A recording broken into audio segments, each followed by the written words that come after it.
The value of bonds go down when interest rates go up. So how's that a safe bet? That's coming up.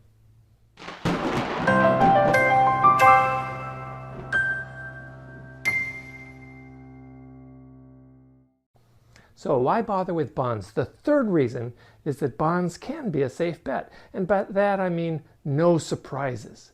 With any bond or CD, you loan your money for a specific period of time in exchange for periodic interest payments on specific dates of fixed amounts. And then at the end of the term, you get your full investment back. In some cases, this is all guaranteed by the government, and that's pretty safe. What can go wrong? Well, you can get into trouble by chasing after high-yield bonds from companies with low credit ratings. These are called junk bonds and tend to get in trouble at the same time the stock market did, the very time you most want some stability. You can also have a problem if you lock your money up for a long term and then need it before the bonds mature. The strategy I like is to choose a fund of high-quality bonds that adds stability to your investment portfolio when the stock market tumbles. The thinking behind this strategy is that you'll get a better return by taking your investment risk on the stock side of your portfolio. Now let's have some fun. I'll give you two facts. You choose the fact that's true. The first one is, if you hold a bond or CD to maturity, you still have interest rate risk. Next, U.S. Treasury bonds or FDIC insured CDs are risk-free investments. Click the one that's true.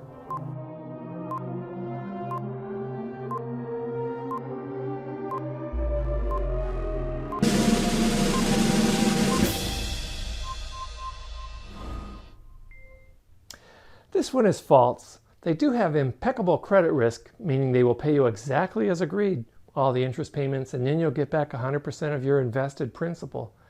But they still have interest rate risk. Interest rate risk means the value of your bond changes when the interest rates change. All bonds, including all CDs, have interest rate risk, which is why this first fact is true.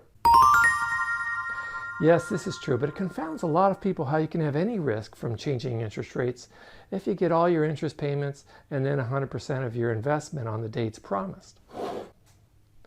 Let's look at a simple example to help you see this. Suppose you purchase two bonds. The first bond you purchase yields 5%. The next day, bad luck, interest rates rise 1% and you buy a second bond. At 6%, it's worth $10 more at maturity. That makes bond number one instantly worth $9.43 less than what you paid for it, and that grows to the $10 difference at maturity.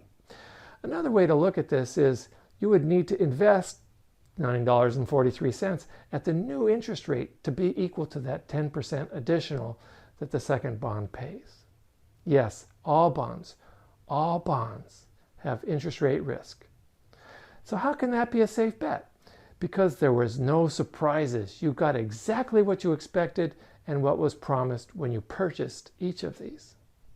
Later we will show you how to choose bonds that will protect yourself from both interest rate changes and from inflation. But next, we're going to see the important bonus you get because bonds often yin when stocks yang.